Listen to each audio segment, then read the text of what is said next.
Welcome back to Straightforward, Levant TV's political debate show. 3 years of war in Syria and the conflict is ongoing. 3 long years and the president is staying. 9,000 balloting points around the country and refugee camps where the 73% of Syrian voters had their say and 88.7% of them have chosen Dr. Bashar al-Assad as their president for another term. How did the election go and what's next? What's going to change? How is the world going to look at it? How is the foreign-backed opposition going to look now? Let me first welcome our guests at the studio, Dr. Abdurrahman Jamil, British Iraqi politician, and Mr. Stephen Bell of the Stop the War Coalition. Thank you very much for coming to our studios. And before we delve into the electoral framework, let's have a look at this report where Levant TV had exclusive footage of what is happening on ground in various parts of Syria. Tens of thousands of Syrians headed to the polls on Tuesday to cast their ballot in the presidential election, which is likely to see President Bashar al-Assad win another term. President Assad, the First Lady Asma al-Assad and Foreign Minister Walid al-Muallim, among other politicians, were also seen casting their votes. At a polling station in the Ministry of Information in Damascus, state employees described the election as a huge event which would help build what terrorism has destroyed. This huge event, the day of the Syrian presidential election, is a national and constitutional duty. We want to choose the doctor who can treat the illness Syria is suffering from and can find the right treatment for this disease. This cooperation between Syrians is meant to build the country after over 85 countries around the world have tried to destroy it. This cooperation between Syrians today is meant to build what terrorism has destroyed. Some Syrians stamped their ballots with blood after pricking their fingers with pins supplied by the government in a symbolic act of allegiance and patriotism. I made a fingerprint with blood on my voting ballot for President Bashar al-Assad because he is the only one who can help us out of this crisis. We are all by his side to rebuild Syria and become better and better. Election is a constitutional right for every Syrian citizen who is proud of his nationality. This election came at a very sensitive period of time, and it is necessary so that all Syrian citizens can vote and show the world what Syria is all about. All citizens should participate to choose the right president at the right time. We as Syrian mothers are feeling the importance of this event more than anyone. Today, we're electing a new Syria, and we're witnessing the birth of a new Syria. It's true that we feel pain for the martyrs and pain for the destruction that has happened because of the terrorist militias, but as always, the joy of birth and the happiness you feel when you see a newborn makes you forget the pain. The election today is a democratic turning point in the history of modern Syria. Today is very important and every ballot box represents a bullet in the face of the enemy. Whoever conspired against Syria is now waiting for the results of this election, and the results will definitely be in the favor of the people and the country. The atmosphere in Homs and Darra was just as patriotic.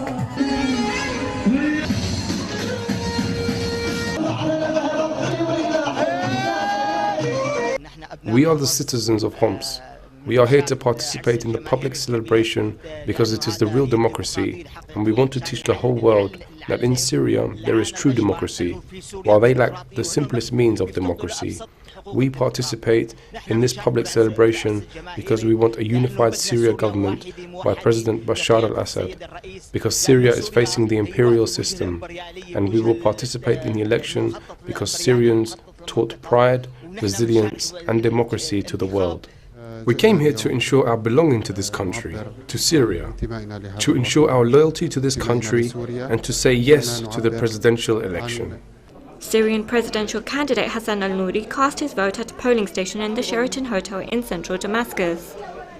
Nouri held a press conference in the same location after casting his vote, saying that the elections mark a new era.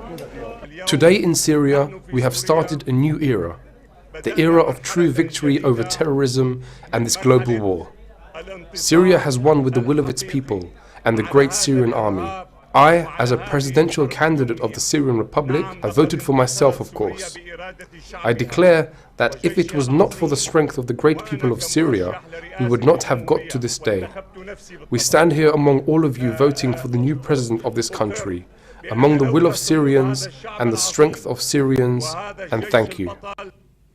Stephen Bell, why do you think this election still took place despite Ban Ki-moon's suggestion not to go ahead with it? I think in the absence of progress on the Geneva II process, it was inevitable that the regime would seek to consolidate its position given the fact that it has been making substantial military progress in recent months. I have to say I found Ban Ki-moon's approach far from helpful insofar as that the whole Geneva process is premised on a parity of esteem between the different sides, and if the decision to proceed with the presidential election is against the Geneva process, then how would one characterize President Obama's speech indicating increased support for the armed opposition? Surely that should also be understood. As it is, we have to say it was inevitable that such a, given no progress on Geneva, well, then President Assad is going to say to the world, I have a substantial amount of support, especially as so many Western politicians have insisted he has none. Can you elaborate a little bit, just briefly, on the parity of esteem at the UN? Well, in terms of the Geneva process, it's quite clear that all parties in the process should feel that they are able to make progress, and that there should not be a threat to anyone in the process. The necessity for the violence to end, and for there to be moves towards transitional government, transitional process, etc., etc. All this is, of course, well understood, but you have to have an agreement that peace is going to be struggled for. Yes. Dr. Jamil, had the election not taken place, what are the risks of going into an interim presidency in Syria? I think nothing would have changed. Nothing. I mean, whether there's election or no election, the regime tries whatever it could to stay in power. Could you still call it a regime? The media refers the regime, to it as I mean the family that rules, Syria for the last 40 years, they still want to rule maybe for the next generation. This is the process. I think it is for Bashar al-Assad, at the beginning when the whole thing started, 3 years ago, he could have, I wouldn't say give in, but at least to show some kind of willingness, to solve the problem peacefully, rather than just like Gaddafi. Gaddafi, he kept telling them, you are rats, you are blah, blah, blah, and what happened? He was killed, like Saddam, the same thing. So I think comparing here. I'm not comparing, but this is the equation. I would say, okay, you are a ruler. You have been in the power, from your father, without being elected, without being, just from the family, and then something happens among the people. I think the best thing would have been is just to sit down and say, look, what do you want? Okay, you want power sharing? Okay, maybe I'll give you part of it. Yes. We are joined now by Dr. Declan Hayes, joining us live from Syria. Thank you very much for being on Straightforward. Dr. Hayes, what was the situation during the election day, and how would observers like yourself comment on it? Were you present in more than one area? Okay, I was in Damascus and Homs, and I was in Damascus last night when the result came through. Now, there were three candidates. As everybody knows, President Assad won overwhelmingly. But I think every vote was a vote for peace and a vote for Syria. So President Assad has a big mandate. The enemies of Syria have no mandate.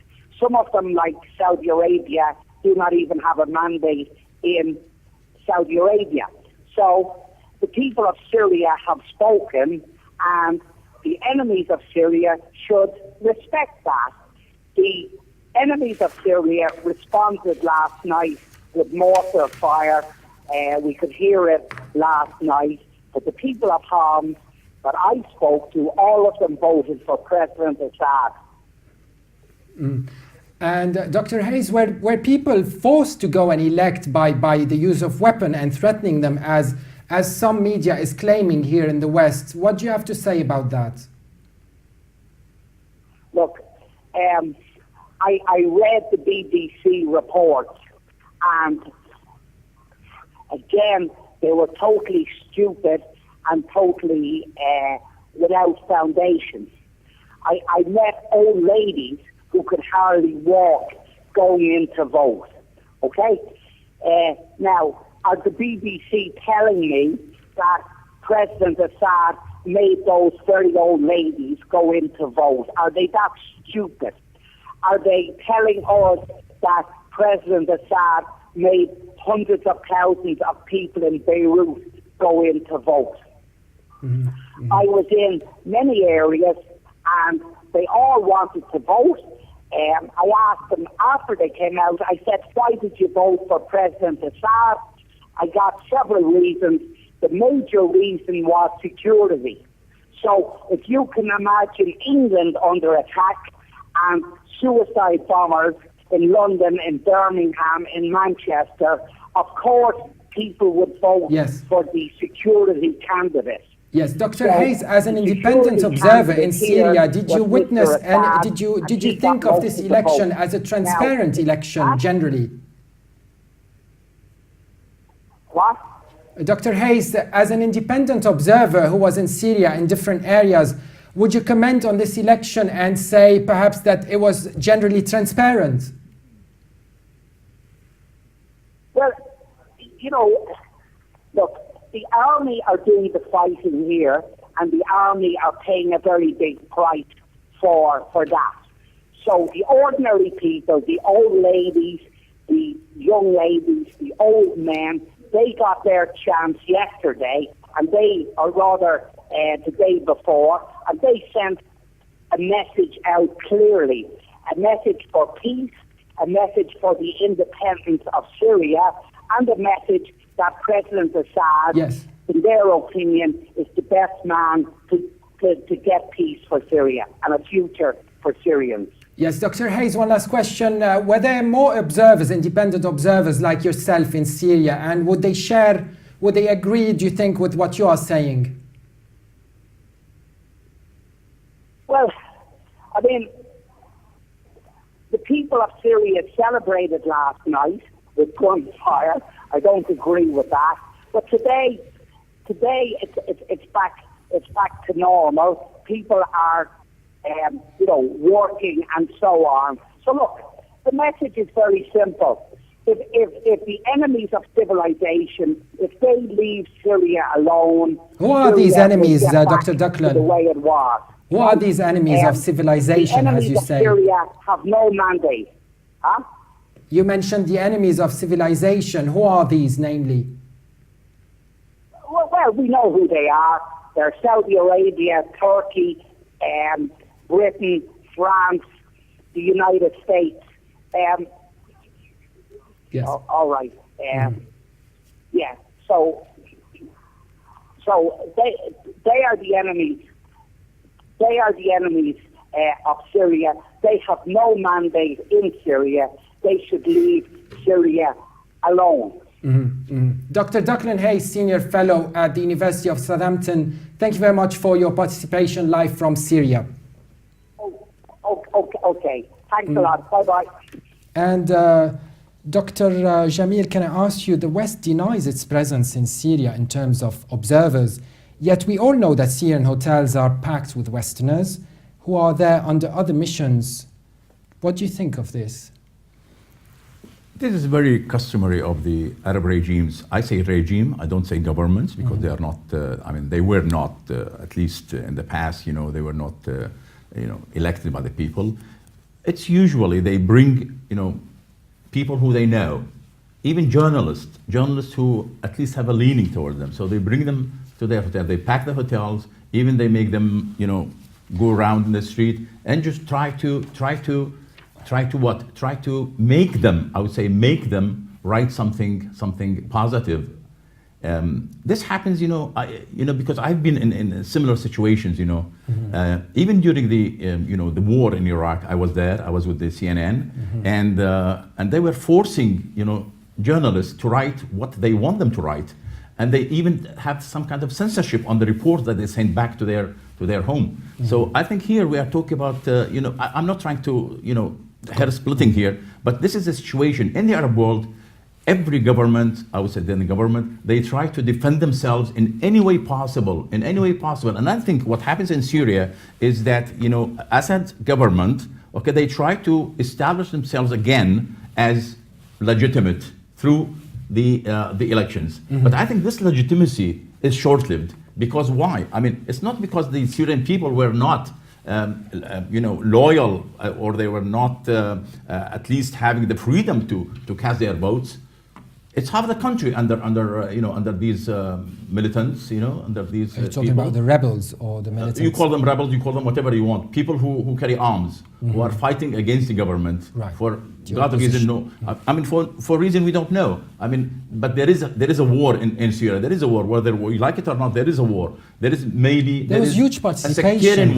A sectarian war in Syria, as is the case in Iraq, for example. There is a sectarian war, and in Lebanon. We are going to find another war. Okay, we're going to see another war. So the election at this time in Syria will have an impact. And the first impact, in my opinion, is going to further intensify the sectarian war in the region. Iraq, Syria, Lebanon, even maybe in Kuwait, maybe in Bahrain, maybe in Saudi Arabia. You mentioned force from the regime or pressure when it comes to journalists or foreign observers. Someone like Dr. Hayes, someone of his caliber who's an academic and who's there at his own will as an independent researcher, he just reported that I'm not doubting his report, I'm not doubting what he had seen, but why does the media doubt? In one place, maybe. He was in one place. Maybe he was in more than one place, as he said, of course. But within Damascus, maybe, not further. He was in Homs. He was actually reporting. Okay, never mind. I'm not discussing this thing, but I think there are people, who believe that if they don't say this, like Saudi Arabia, for example. If I talk against Saudi Arabia in this rostrum, here in this studio, I take something, maybe I say something bad against Saudi Arabia, maybe they won't let me in the future because they know my name. I'm not afraid to say that. I always am against Saudi Arabia. But the point is, people who have some kind of interest in Syria or in whatever country, they try always to avoid some kind of friction with the authorities. That's the point. I'm not arguing about whether it was right or not. This is the point. Stephen Bell, on this occasion, how could we balance the will of the Syrian people in relation to the agendas of the West? Isn't the West undermining the will of the Syrians by claiming the elections wasn't fair, knowing that a majority of the Syrians participated way more than the participation in Egypt, for instance, which was like a normal rate of participation? In Syria, it was even more.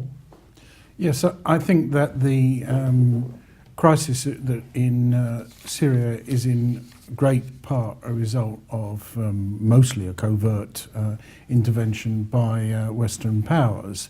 And I think that similarly the huge roadblock that's been erected in the development of democracy in Egypt is exactly at the encouragement of Western powers.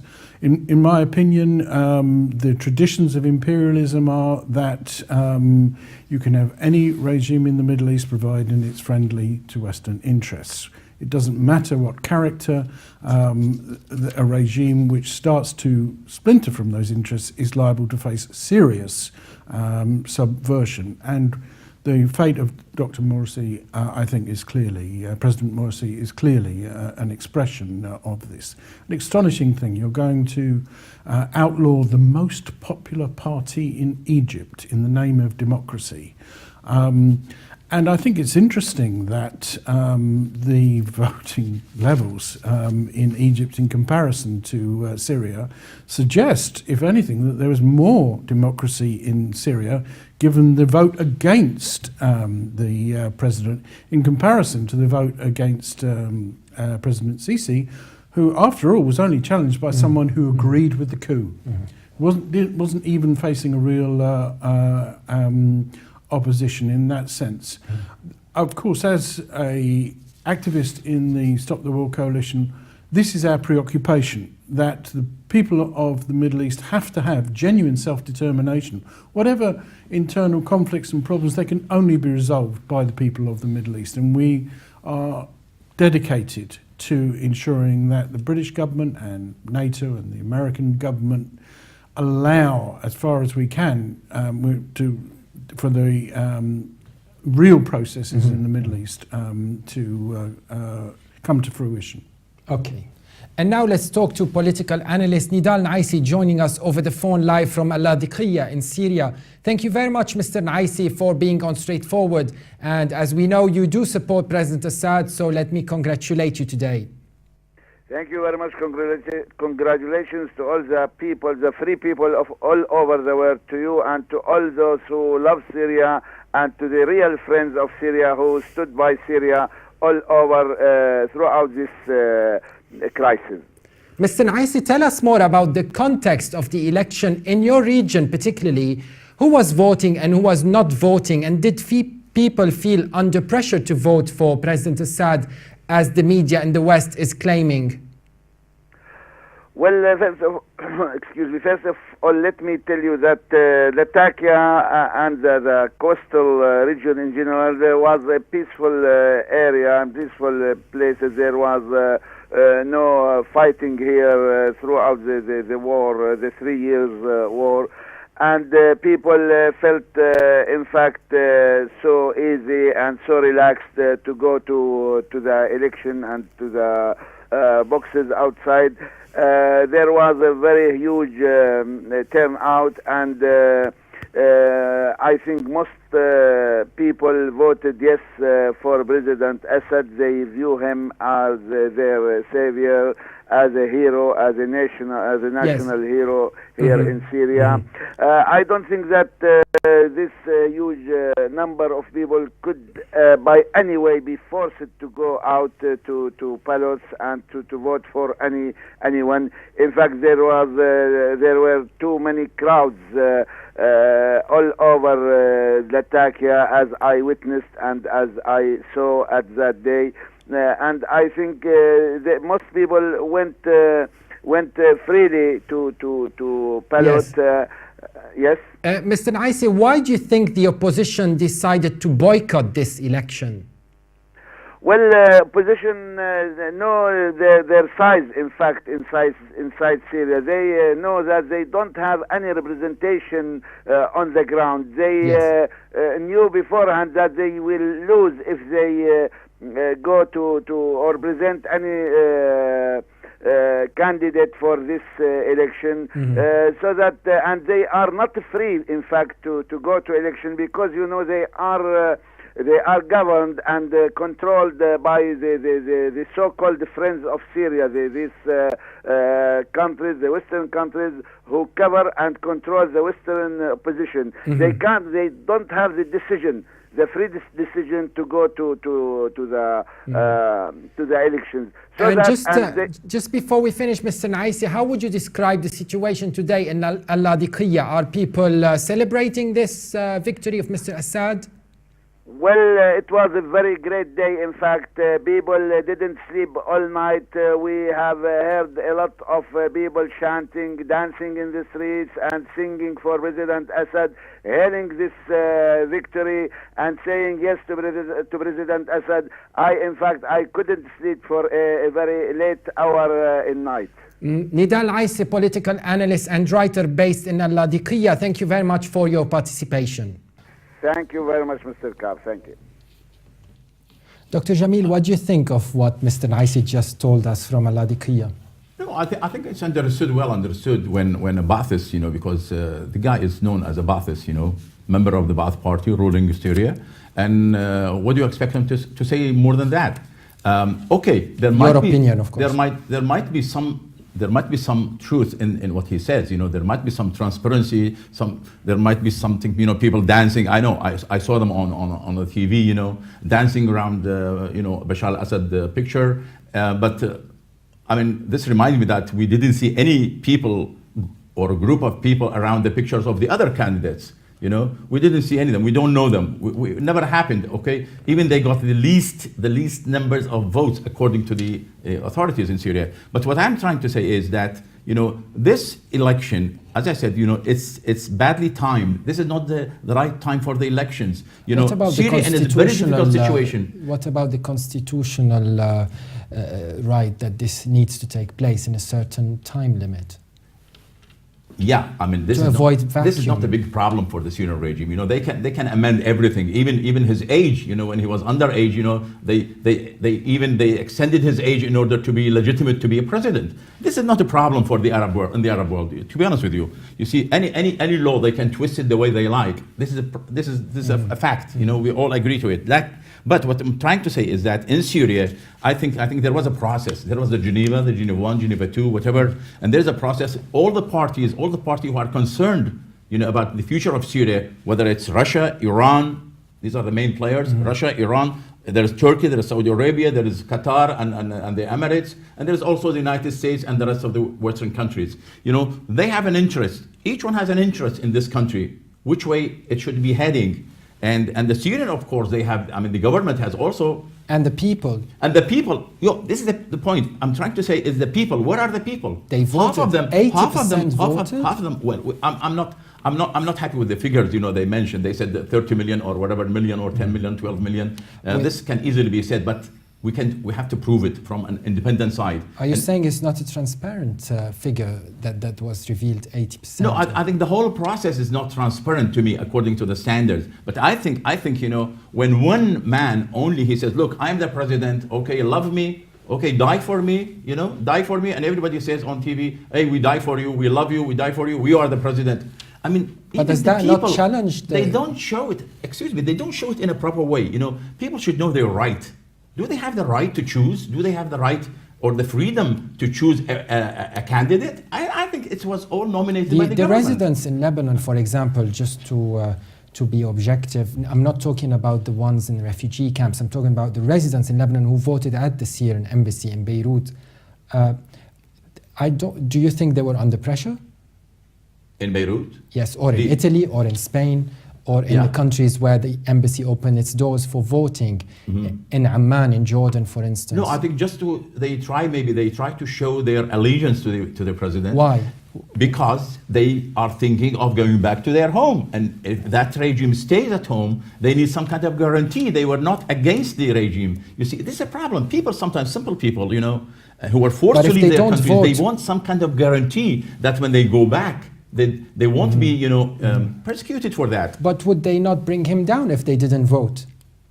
For instance, if all the expats in Europe or the Middle East did not vote for President Assad, why would they worry if he's not president? Whether they voted or not, he would win. He is the only candidate. You remember that? He is the only candidate. And two other candidates, of course. Yeah. There are two other candidates this time. Come on. And Stephen Bell, could we say that the West and the regional Mideast powers got it wrong this time in the case of Syria, especially when it comes to the alternative they are suggesting and supporting to rule the country, namely the Islamists who are a bit alien to the Syrian socio-political fabric? Well, I think it was evident last summer how wrong both the British and the American governments had got it when the British Parliament and the American Congress refused to authorise the bombing of Syria, despite the evident enthusiasm of both governments to do that. Now, in that instance, it was clear that the people of the country, expressed through the Parliament and through Congress, were much more savvy to what was actually happening. And now, despite that clear decision of the legislatives, you have a position where both the British and American governments are seeking to achieve the same ends by other means. They will, of course, be unsuccessful. It's quite clear what last summer's vote represented was a decline of Western influence. Did it affect the US policy as well, somehow? Well, it's huge, yes. I mean, the fact that President Obama in his recent speech can still talk in terms of American exceptionalism, but then stresses the significance of making alliances for American foreign policy. But its most faithful ally some would even say a subcontractor of US foreign policy in the Middle East, i.e. the British government, was unable to deliver, despite having a very substantial parliamentary majority. So I think it's evident that that was a change in the situation which neither the British or American governments have really yet registered. Yes, they've made some tactical adjustments, but they have to face up to the fact that President Assad is not about to be overthrown by anyone, and that therefore they must re-engage seriously with the peace process. And that means these ultimatums and insistence upon preconditions for resuming the Geneva process have to be dropped. And I would say that you have an incredible position where in Montreux, 40 countries were able to make statements in the Geneva process, but Iran weren't allowed to be there. If you are going to have a genuine peace process, then you have to have some of the most influential, all of the most influential countries involved in the struggle there. Dr. Jamil, in the case of Egypt, Morsi as an alternative didn't seem to have consensus eventually among the Egyptians. Would the same could have applied if an Islamist rule were to take over in Syria, but Syria has even a more sensitive issue with the minorities well rooted in the country, especially, for instance, the Christians. So how safe it is to have a regime or a rule change in Syria? You see, the whole point, thank you for your comment, because you mentioned something which is really, in my opinion, very important. You see, the entire region now is on fire. Iran is a major player, very influential in the area. Yeah, very influential. And the Americans now, they realize that they have to approach Iran because Iran is a major player. Of course, when you approach Iran, regardless of the issue you approach Iran with, I mean, whether it's a nuclear facilities there, or whether it's the policy, whether it's intervention in here and there and there. But I think what is happening, that's why I said the impact of the elections in Syria, I mean the perpetuation of the regime, I mean Assad regime in Syria, if they stay there, he's staying and he's not going to leave the office, you know, for whatever reason, to whatever pressure coming, whether from United States, from the West, from the rest of the Arab countries. But I think this would further intensify the conflict. You know, we are going to witness very soon, a conflict between Shia and Sunni. You know, the Sunni and the Shia are going to fight, and they will fight ferociously, and we'll see the results in Lebanon, in Syria, in Iraq, in Jordan also, but not in Egypt. But not in Egypt, because Egypt, this issue is not very, you know, maybe they find something else, like, you know, the brotherhood plus the secular or whatever, or the military. But here in this area, in this vital area, you know, Iraq, Syria, Lebanon, Jordan also is involved, plus Saudi Arabia, you know, and of course Bahrain and Kuwait. We are going to have an upheaval. This is my opinion. We are going to see bad days coming to this area. It's not like Arab Spring, but maybe it could be like Arab winter. But back to my question very briefly, is an Islamist rule, a change of rule to an Islamist state in Syria safe for the country and its minorities? No, never. Never. When I say this, sorry, I don't mean that I believe in what the other side is doing, you know. Syria is divided now, you know, and this is a manifestation of what is going on in the entire region. Is a line which is now becoming a very sharp line between Sunni and Shia, whether it's Assad, whether it is Maliki, whether it is, you know, in Bahrain or in Saudi Arabia. Speaking of the rebels and some of the rebel factions, be it the insurgents or, are these, do you call these, all of these Sunni? Like, yeah, they are all Sunnis. Sunni, but there's a difference between radical Sunni and moderate Sunni, like levels. There are different levels, but they are all Sunni. They want the rule of Islam and the Sharia. You know, they want the Sharia to be the rule. They reject any kind of government, you know, from whoever. But they want, which is what they say. That's why they call themselves the Islamic State of Iraq and Syria. You know, when you draw the line here between Shia and Sunni, are you suggesting somehow that the Alawites are the one behind Bashar al-Assad's victory today? Oh yes, it's very clear, very clear. I mean, they form 5% of the Syrian. Yeah, but they are part of Shiism, not part of Sunnism. You know what I mean? If you go deeper into this the schism between the two sects, you can find it very well. By the way, I mean, in a week's time there is a discussion in the parliament about the Shia and the Sunni, division in the Arab world, especially in the Middle East. Because it's very vital. It's very vital, and it's a fact. People try to ignore it. But speaking of facts, is it mathematically a fact when only 5% are Alawites, and then the statistics reveal more than 80% voted, be it for Mr. Assad or the other two candidates? So how could we say that he is voted by the Alawites, and that's why he is for another term? The same picture is, but the opposite one in Bahrain. Who rules Bahrain? That doesn't answer my question. The minority Sunnis, but the majority Shiite. In Syria it's the opposite. It's the minority Shiite, that's the a fact, majority Sunnis. This is the problem. Of course. Well, as we speak about Islamism and alternative rules in Syria, let's have a look at this exclusive Levant TV report and see what the opposition had to say and why they boycotted the election. We hear nothing about the election. Here in the province of Hama, we don't have elections.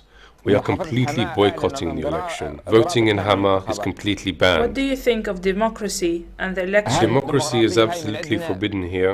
We go by the Sunni method only.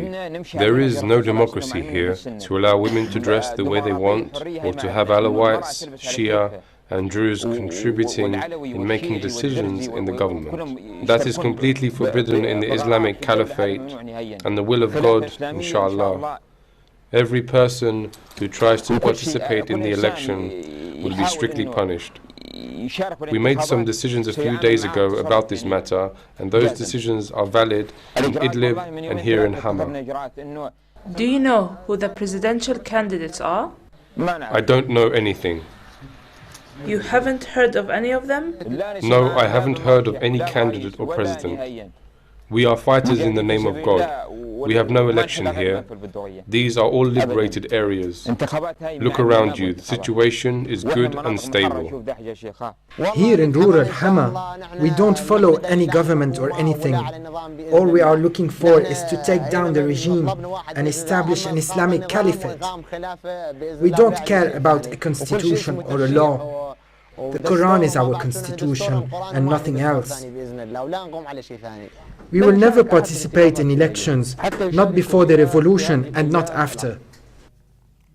Dr. Jamil, where do you think Syria would go with the opposition holding to radical beliefs, as we saw in this brief reports, undermining women's rights and undermining democracy in general, rejecting the idea of democracy altogether?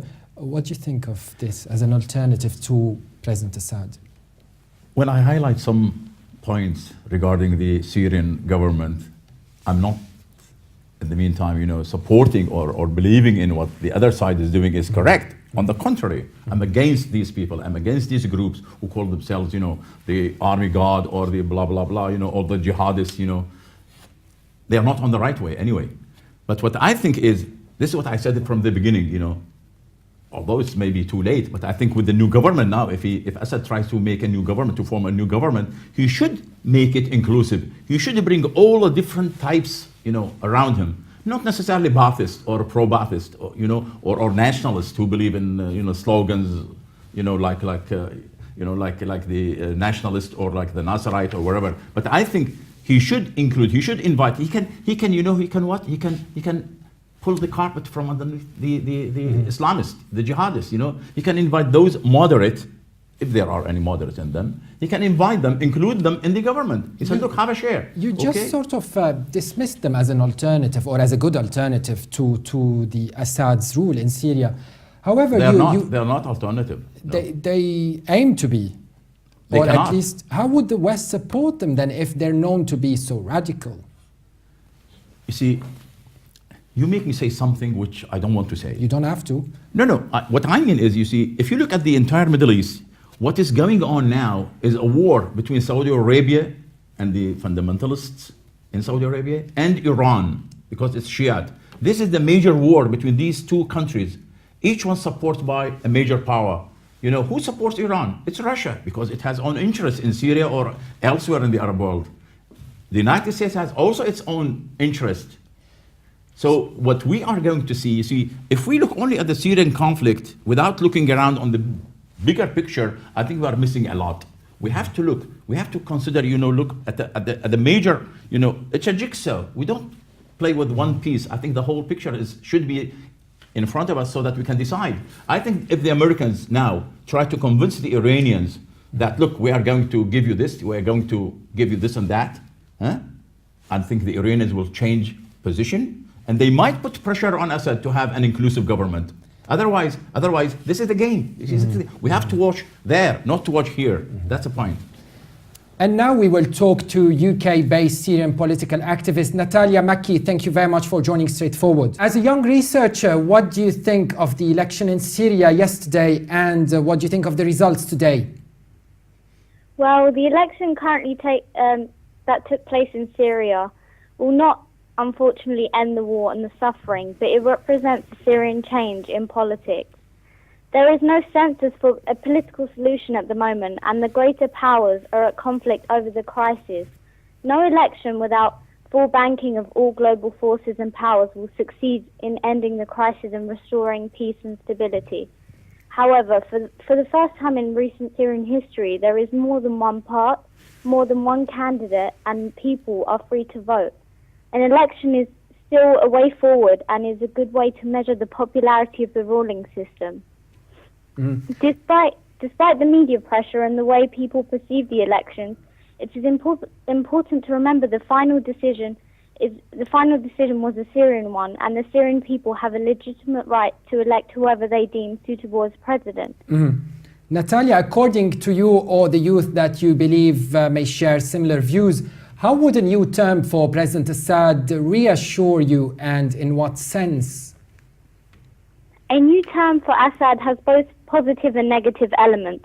The positive outweigh the negative. The country is in a state of war, a cycle of endless violence, and it is a tragedy on all levels. However, continuity breeds stability, and the Syrian people, and mainly the government supporters, view that President Assad can ensure a level of stability and normality which no other leader can give at this moment. Timing is of the essence, and we can only take what was given from the elections, and Assad would provide a level of experience which no other person can give. Plus, he continues to enjoy significant levels of public support, which earmarks him as the best person to lead Syria, perhaps at this time. And Natalia, as a Syrian who lives in the West, particularly in London, did you have any fears throughout the conflict, throughout these 3 years, fears of a change in the socio-political structure in Syria under a possible strict Islamist rule? Well, as a Syrian citizen there, it's always a fear for the future of Syria. We were used to a secular country which was rich in social integrity and rejection. We rejected extremism. Now extremism and terrorism is a big problem for Syria and Syrians. In places such as Al-Raqqa, where fundamentalists are in control and social structure has been decimated, women have no rights. Executions, floggings, crucifixions are a daily torment to the people. Islamic extremists have exploited religion for political motives, and the big fear is that terrorism emanates from these groups such as Al-Nusra, the Islamic State, Syria and Iraq, where they have a hardcore extremist ideology and impose their brutality and indoctrinate methods on people. In most parts of Syria, there are jihadist groups operating, which poses the question of how can Western affiliate Syrians live under such extreme laws. Natalia Makki, thanks again for being our guest today. Thank you. Steve, how does the government here in the West, in England, assess the stance of the ethnic British youth on Syria?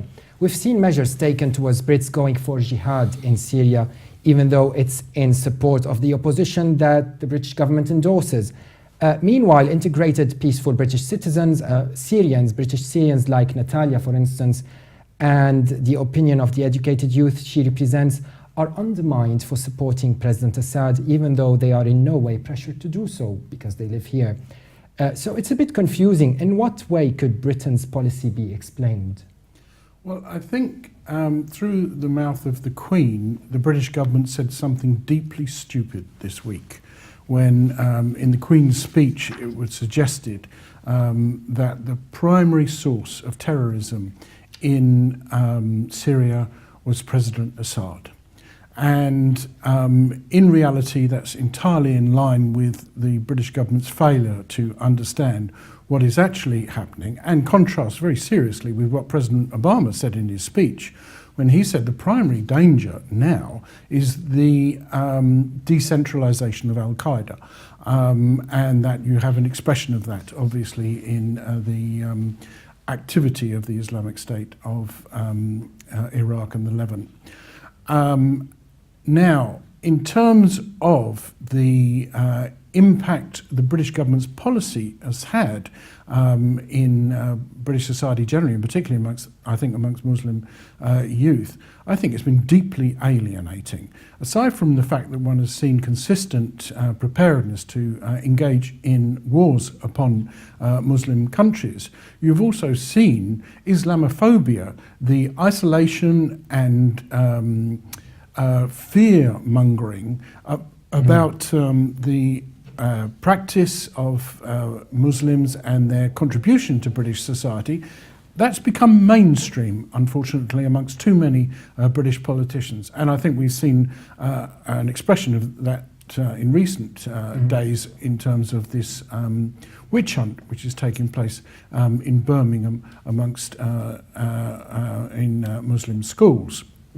We will get a little bit into detail when it comes to foreign policy on Syria as part of the next section of our debate. Now that President Assad has won another term, what's after the election? How is the result going to be perceived in the Middle East and the world? What is changing in the region? What are the lessons that the West could be learning? Saudi Arabia seems to have a shift of tone. John Kerry is in Beirut today, and in England's annual state opening of Parliament, the Queen touched on Syria. Stephen Bell, let me ask you a question. Before we talk about the world reactions to the results of the elections, how huge is the impact on the youth in Syria who have witnessed this war? How important it is throughout the reconstruction, possibly when the conflict reaches an end, during the reconstruction of Syria, to re-establish a culture of coexistence which has been affected very negatively? I don't see how you can have a reconstruction until you've got a peace process which is all-inclusive. And that is the challenge. Again, that reasserts the need for the Geneva process to be addressed by all parties on the basis of no preconditions. You have to engage. And I think that the contribution that the British government can make is exactly to ensure that it puts aside its flannel about aiding Syria, and it actually starts aiding Syria by ensuring that there is a peace process and that it is prepared to put money up front if that process is successful, to ensure a genuine contribution to the reconstruction. Because frankly, the involvement of British foreign policy in Syria has aided the destruction of Syria. And now let's talk to Syrian academic and political analyst Dr. Isa Sha'ar. Thank you very much for joining Straightforward. Thank you for having me. Dr. Al-Sha'ar, while the West predicted Assad's victory in the election, one could also predict the reaction here in the West and in the world in general towards his landslide victory. Why, in your opinion, is the West already delegitimizing this election? Well, there is a number of aspects. The West, from the beginning of the conflict, has taken sides with the rebels and have tried their best to undermine any positive actions that comes from the government side, or from even the internal oppositions inside Syria, or any moderate oppositions that are acting for the safety and keeping the capability of the Syrian government and the establishment withholds. So the West is undermining any positive actions in the Middle East, in the region, trying to undermine the all of this defensive front between Lebanon, Syria, and Iran. And given the change in Egypt and now in Syria, do you think, Dr. Al-Sha'ir, the US and the West will adopt another policy in Syria? Sorry, I could barely hear you. Could you say the questions again? Do you think the US and the West will adopt another policy in Syria, especially given the results in the elections in Egypt and now in Syria? Do I think the West would change their policy, you mean? Possibly. We're asking if, in your opinion, we don't need to speculate, but do you think there is a need for them to change their policy? Eventually they will. I think what's happening is the normal citizens are now becoming more and more aware of the double standards and the double standard of the Western policies. And I think this is going to grow, especially with the increase on extremists who are flying or who are moving from Western countries to Syria, being hardened in Syria, and then creating a danger for Western countries. It's this argument now. The West only looks at their own interests. Yes. And have no interest in the Middle East apart from looking at it from their own perspective. Stay with us, Dr. Al-Sha'ir. I will ask the same question to Dr. Jamil here at the studio. Do you think the West should reapproach the Middle East, especially Syria, now in a different way? You see, if we talk about the West, I think we mainly refer to the United States. You know, this is the main player in the Middle East. For now. I think the influence of the United States in the Middle East is bigger than the influence of France or Germany or any other country, even Britain. But they work together, very closely together. I think now in the United States there are circles, very important circles, even among Congress. You know, they accuse Obama of being a little bit, giving in and they try to, give up the strong American picture of America, of Uncle Sam. American exceptionalism, as Mr. Bell was saying a bit earlier. No, you see. Let me make my point clear. You see, the West, especially the United States, they will never change their policy just overnight for any reason. That's why we see a consensus among the leaders of European leaders that they condemned the results of the elections in Syria. I think they have almost a unified position regarding the results of the elections. However, as I said, because it's a big game, any agreement between the United States and Russia, even regarding the Ukraine, maybe regarding Iraq, maybe regarding Turkey, regarding any part of the world, any agreement with the Chinese, any agreement with the Iranians might affect their position. That's why, there is nothing as such as in the Arab world, they call it, these are principles and we should not deviate. They believe in that. In the West, no. There are interests. If my interests go this way, I go that way, okay? I go the same way. So we have to be very careful, and we have to be not to compare between how the Arabs feel or think and how the West think, because they have more interest in the Middle East than the Middle East have interest in the West. So this is the name of the game, I would say. Dr. Issa Sha'ir, how would you see Syria's relation with Egypt under al-Sisi, especially now that President Assad is in for another term? I'm looking positively at this, and I think both the elections in Syria and the elections in Egypt have stemmed from almost the same views, the same beliefs. I think the return to national Arabism, the nationalism that Nasser had created back in the 60s and the 70s, it's re-emerging again. And I think there will be a strike of stronger relationship between al-Sisi and President Assad or the Syrian government as a whole. And I think because one main reason, both see the Muslim Brotherhood as the most dangerous groups in the region and in the Middle East, and they will take that as a threat to their existence. We have to also understand it's the military that rules in both countries, and as long as this military see eye to eye, they will build up constructively a relationship. Yes. And I think the people who would be quite worried are all of the groups of Arab groups that have the new views about military. So I think the Gulf will fear this coalition between Syria and probably Jordan might feel slightly threatened by this coalition between two military strengths, that's Syria and Egypt. Political analyst Dr. Isa Shair of the Syrian Social Club here in London, thank you very much for being on Straightforward. Thank you for having me. Dr. Jamil, U.S. Secretary of State John Kerry, on a visit to neighboring Lebanon, described the election in Syria today as, quote, meaningless. What's the significance that this may have, and why in Lebanon particularly? Again, this is one manifestation of the interest, of the American interest in the Middle East, you know. I think what the Americans did, to be honest with you, I think they opened Pandora box.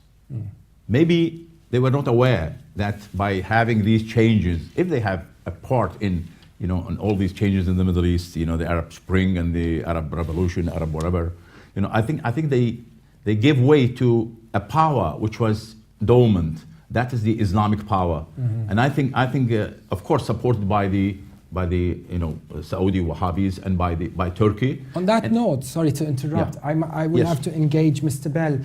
Supporting the Wahhabis and supporting radical groups, does the ends justify the means when it comes to U.S. foreign policy nowadays? Well, you have to justify the end as well as the means. And in terms of what U.S. foreign policy is, I think the statement of Kerry in the Lebanon was an expression of the impasse of American foreign policy. They had a severe setback. The world is when the American government and the British government say they're going to bomb a country, usually that happens. And we saw a signal failure last summer. And since that time, you've seen an indication of the limits of American power and the beginnings of some reorientation. This is obviously most notable in the negotiations with Iran, which I do not think are simply a product of the election of President Rouhani. But I also think that the very clumsy attempts by Kerry to re-engage the peace process in Palestine was part of that shift. And I also am very interested in this development vis-a-vis Saudi Arabia and Iran. I hope it's merely a clash in schedules that has prevented Foreign Minister Javed Zarif from actually taking up the invitation of the Saudis to meet, because that in itself would be a small contribution to a better atmosphere for the Geneva process.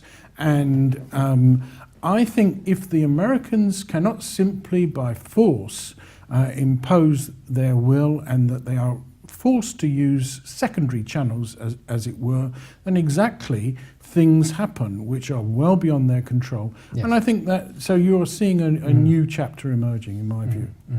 Let's talk now to Marko Gasic, International Affairs commentator. Thank you very much for joining Straightforward. My pleasure. Marko, how does President Assad's landslide victory in the election look like to you? Well, it looks to me like the Syrian people, as we might imagine, are tired of war. They want their lives back, and they've given now re-presidented Assad a mandate which they didn't need to do. I mean, they could have boycotted this election and humiliated him in that way, as many did in Ukraine. They could have simply avoided the vote, but they turned up in huge number, and they're effectively saying that he's the man for the next step. He's their choice, and we should respect the people's decision. effectively, let's get on with the peace process determined by the Syrian people instead of being part of a war process which splits the Syrian people, who then take generations to recover from it. I think it is time for a bit of peace, and I think that's what they voted for.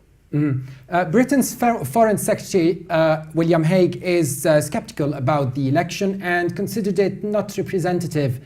Do you think this could be challenged, and how? Well, it's much. The result for President Assad is much better than the result that William Hague and David Cameron got in the last election here in the UK, and it's better than Obama got in the last American election. There, in both cases, they got about a quarter of the votes. And I think it's a similar case in Ukraine as well, with the newly installed president there. So really, on sheer grounds of logic, it's obvious that this is a valid view by the majority of the people in Syria. They voted for him. But I mean, we should really remember that the only democratic elections that the West accepts really are those that bring Western puppets to power. If you are an independent national figure, then your election will always be flawed. It'll always be a farce in the eyes of the West. But if it's the West's puppet, then you're merely on a step to the road to democracy. So it's really different horses for different courses, as we say here. What we should see clearly is that, unlike William Hague from the British electorate, Assad clearly has an overall endorsement, even at a time of war, from his people. Yes. And we should remember, he didn't even have to have an election at all, but he chose to do so perhaps to send a signal of his willingness to embark on the journey of democratic political change. And we should remember that he's also previously declared his willingness to negotiate with the Western-backed opposition, which they refused because they felt that the West backing them made them certain to win rather than to prepare to negotiate instead.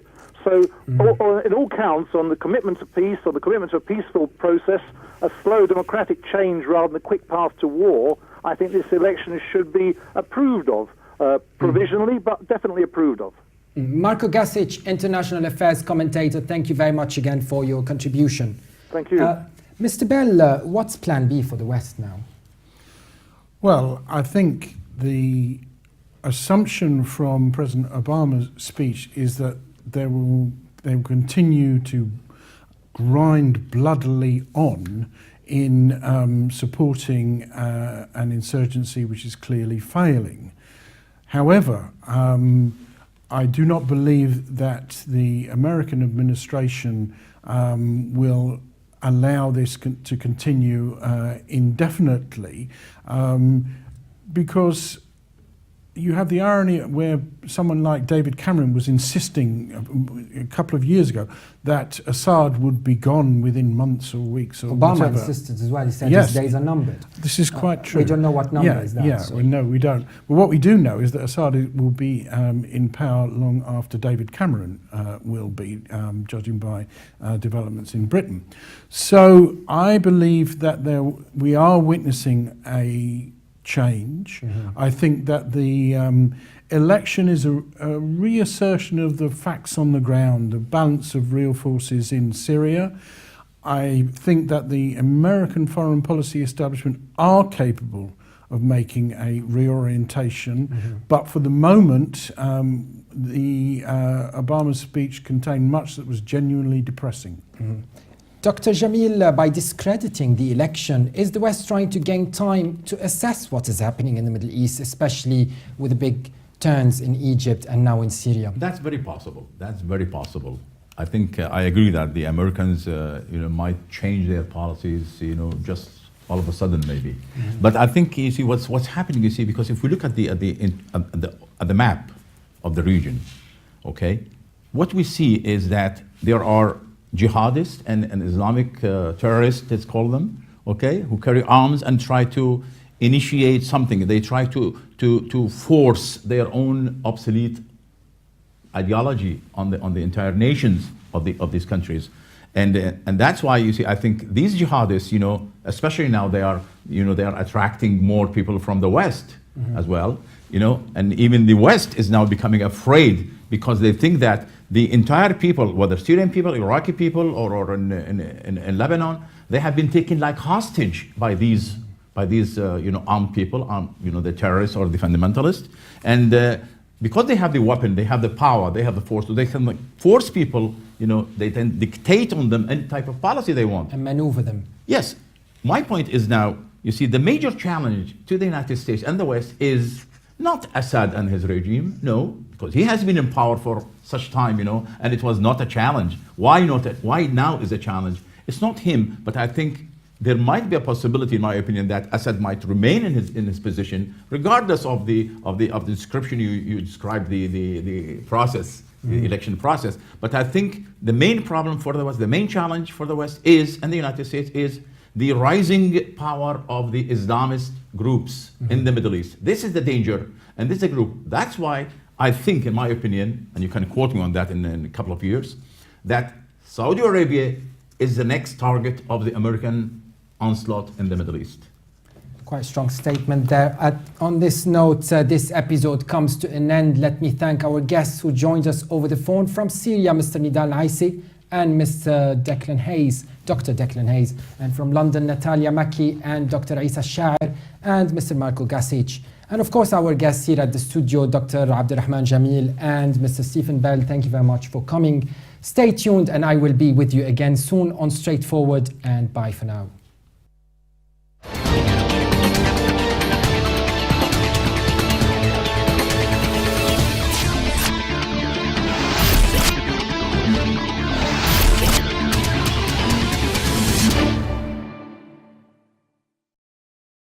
Always, the joy of birth and the happiness you feel when you see a newborn makes you forget the pain. The election today is a democratic turning point in the history of modern Syria.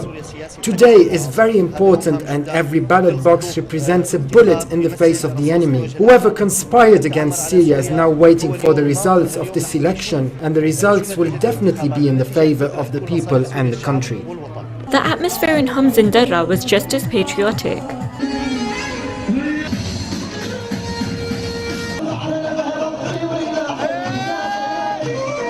We are the citizens of Homs. We are here to participate in the public celebration because it is the real democracy, and we want to teach the whole world that in Syria there is true democracy. While they lack the simplest means of democracy, we participate in this public celebration because we want a unified Syria government by President Bashar al-Assad, because Syria is facing the imperial system, and we will participate in the election because Syrians taught pride, resilience and democracy to the world. We came here to ensure our belonging to this country, to Syria, to ensure our loyalty to this country and to say yes to the presidential election. Syrian presidential candidate Hassan al-Nouri cast his vote at a polling station in the Sheraton Hotel in central Damascus. Nouri held a press conference in the same location after casting his vote, saying that the elections mark a new era. Today in Syria, we have started a new era. That given no progress on Geneva, well, then President Assad is going to say to the world, I have a substantial amount of support, especially as so many Western politicians have insisted he has none. Can you elaborate a little bit, just briefly, on the parity of his team at the UN? Well, in terms of the Geneva process, it's quite clear that all parties in the process should feel that they are able to make progress, and that there should not be a threat to anyone in the process. The necessity for the violence to end, and for there to be moves towards transitional government, transitional process, etc., etc. All this is, of course, well understood, but you have to have an agreement that peace is going to be struggled for. Yes. Dr. Jamil, had the election not taken place, what are the risks of going into an interim presidency in Syria? I think nothing would have changed. Nothing. I mean, whether there's election or no election, the regime tries whatever it could to stay in power. Could you still call it a regime? The media refers the regime, to it as the family that rules, Syria for the last 40 years. They still want to rule maybe for the next generation. State employees described the election as a huge event which would help build what terrorism has destroyed. This huge event, the day of the Syrian presidential election, is a national and constitutional duty. We want to choose the doctor who can treat the illness Syria is suffering from and can find the right treatment for this disease. This cooperation between Syrians is meant to build the country after over 85 countries around the world have tried to destroy it. This cooperation between Syrians today is meant to build what terrorism has destroyed. Some Syrians stamped their ballots with blood after pricking their fingers with pins supplied by the government in a symbolic act of allegiance and patriotism. I made a fingerprint with blood on my voting ballot for President Bashar al-Assad because he is the only one who can help us out of this crisis. We are all by his side to rebuild Syria and become better and better. Election is a constitutional right for every Syrian citizen who is proud of his nationality. This election came at a very sensitive period of time, and it is necessary so that all Syrian citizens can vote and show the world what Syria is all about. All citizens should participate to choose the right president at the right time. We as Syrian mothers are feeling the importance of this event more than anyone. Today, we're electing a new Syria, and we're witnessing the birth of a new Syria. It's true that we feel pain for the martyrs and pain for the destruction that has happened because of the terrorist militias, but as all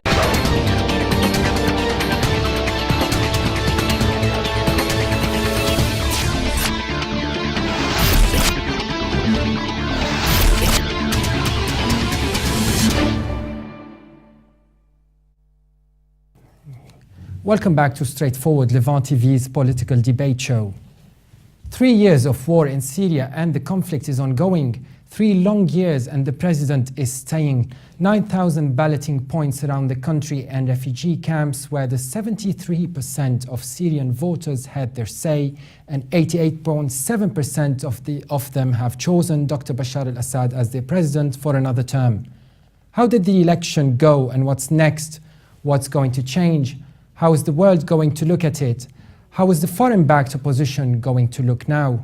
Let me first welcome our guests at the studio, Dr. Abdurrahman Jamil, British Iraqi politician, and Mr. Stephen Bell of the Stop the War Coalition. Thank you very much for coming to our studios. And before we delve into the electoral framework, let's have a look at this report where Levant TV had exclusive footage of what is happening on ground in various parts of Syria. Tens of thousands of Syrians headed to the polls on Tuesday to cast their ballot in the presidential election, which is likely to see President Bashar al-Assad win another term. President Assad, the First Lady Asma al-Assad and Foreign Minister Walid al-Muallim, among other politicians, were also seen casting their votes. At a polling station in the Ministry of Information in Damascus, the era of true victory over terrorism and this global war. Syria has won with the will of its people and the great Syrian army. I, as a presidential candidate of the Syrian Republic, I voted for myself, of course. I declare that if it was not for the strength of the great people of Syria, we would not have got to this day. We stand here among all of you voting for the new president of this country, among the will of Syrians and the strength of Syrians, and thank you. Stephen Bell, why do you think this election still took place despite Ban Ki-moon's suggestion not to go ahead with it? I think in the absence of progress on the Geneva II process, it was inevitable that the regime would seek to consolidate its position given the fact that it has been making substantial military progress in recent months.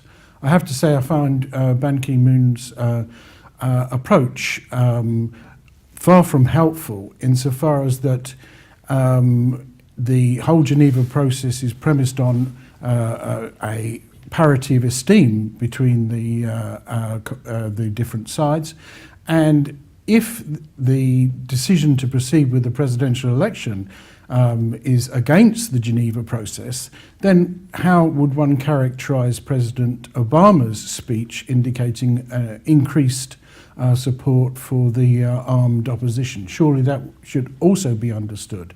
As it is, we have to say it was inevitable